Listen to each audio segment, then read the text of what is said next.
Itatatag niya ito at pamahalaan ng may katarungan at katuwiran mula ngayon at magpakailanman. At the time of Isaiah, because there were wars during the time, may mga gera-gera, ginigera ang Israel, the Israelites were looking forward to this child na sana maipanganak na para magkaroon ng pamamahala sa kanila, and at the same time, there will be total peace, there will be a righteous and justice will be served to them, no, during their time.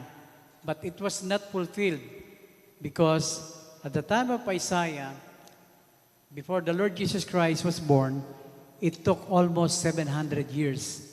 So matagal pa bago nangyari, no? But it was fulfilled. No, the prophecy was still fulfilled when the Lord Jesus Christ came.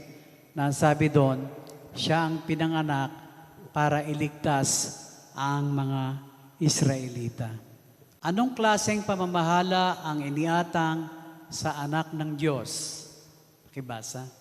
Pamamahala ng may kapayapaan ng walang katapusan, pamamahala sa ilalim ng trono ni David, pamamahala ng may katwiran at katarungan magpakailanman. We are looking forward to this promise of the Lord Jesus Christ that sooner or later, He will govern us as His people na may righteousness, with total peace, forevermore, magpakailan pa man.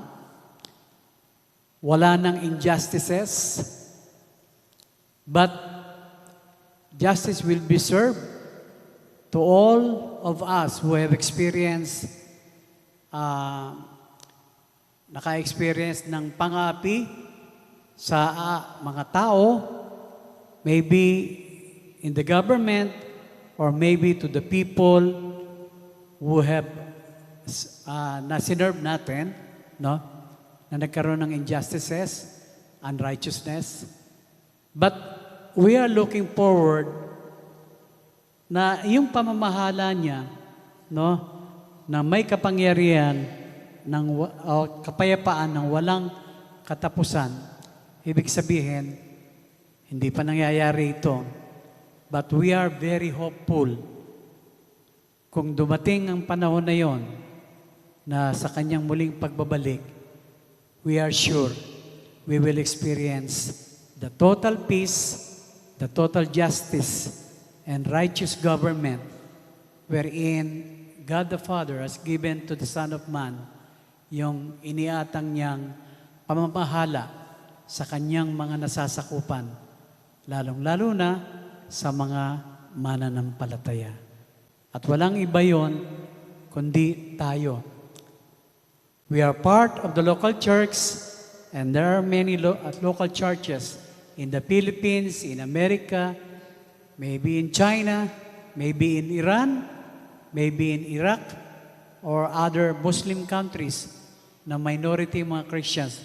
But they are part of the people of God wherein God has promised, I will reign with them, I will bring justice to them, and I will give peace to them forever.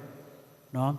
So ito yung pangako na hinihintay natin na we are sure tutuparin ng ating Panginoon Jesucristo because it is written, it was prophesied, and it will be fulfilled in the future.